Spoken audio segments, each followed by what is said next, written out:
The former president of Brazil, Luiz Inácio Lula da Silva, was found guilty of corruption and money laundering on Wednesday and sentenced to nearly 10 years in prison, a stunning setback for a politician who has wielded enormous influence across Latin America for decades. The case against Mr. da Silva, who raised Brazil's profile on the world stage as president from 2003 to 2010, stemmed from charges that he and his wife illegally received about $1.1 million in improvements and expenses from a construction company for a beachfront apartment. In exchange, prosecutors said, the company was able to obtain lucrative contracts from Petrobras, the state-controlled oil giant. Plagued by scandals, Mr. da Silva's leftist Workers' Party lost the presidency last year when the Senate impeached his hand-picked successor, Dilma Rousseff, in a power struggle that consumed the nation. Mr. da Silva, 71, can appeal the conviction, but the ruling could deliver a crippling blow to his plans for a political comeback. He has called the allegations against him a farce, and has announced his intention to run for president in next year's election. He had been widely considered a leading contender, but Judge Sergio Moro, who issued Wednesday's verdict, said that under Brazilian law, Mr. da Silva would be ineligible to run for office for twice as long as his sentence, or 19 years. Unless Mr. da Silva prevails on appeal, that finding leaves the Workers' Party without an obvious candidate in next year's vote. The conviction is the latest salvo by Brazil's judicial branch, which has declared war on the country's entrenched culture of corruption. Brazil's current president, Michel Temer, was charged last month with corruption, part of a near-constant stream of allegations and charges that have ripped through the nation's political establishment in recent years. Judge Moro, who oversees cases stemming from a broad graft scandal surrounding the state-controlled oil company, said Mr. da Silva's actions were part of a scheme of systemic corruption in Petrobras. The President of the Republic has enormous responsibilities, Judge Moro wrote. As such, his culpability is also enormous when he commits crimes, he added.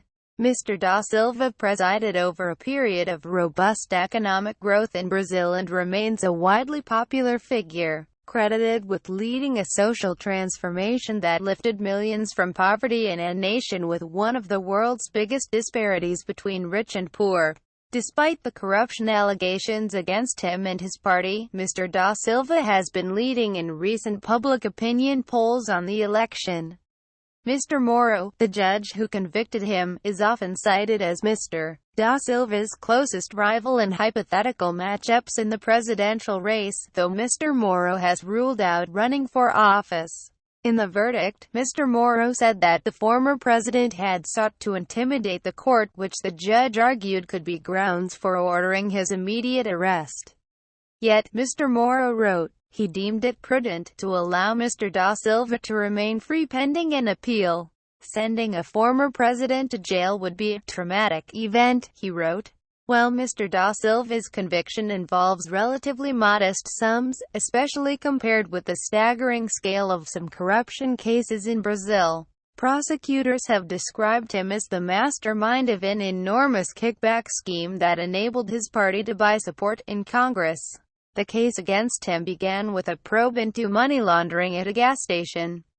But as prosecutors continued digging, they said they discovered billions of dollars worth of bribes involving Petrobras and powerful contractors like Odebrecht, a large construction company with deep ties across the hemisphere. The case, which became known as the Lava Jato, or car wash, scandal, has ensnared other powerful politicians and put dozens of lawmakers under a cloud of suspicion.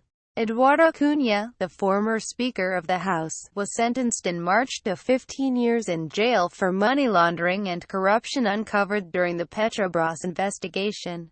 And Mr. Temer, the current president, is working furiously to avoid being put on trial, hoping to convince lawmakers not to send the charges against him to the Supreme Court, the only venue where senior sitting politicians can be prosecuted. The investigations have left Brazilians with few prominent politicians untainted by allegations of corruption. Wary politicians, meanwhile, have been considering passing an amnesty law to shield themselves, arguing that such protection is warranted to avert a collapse of the political system.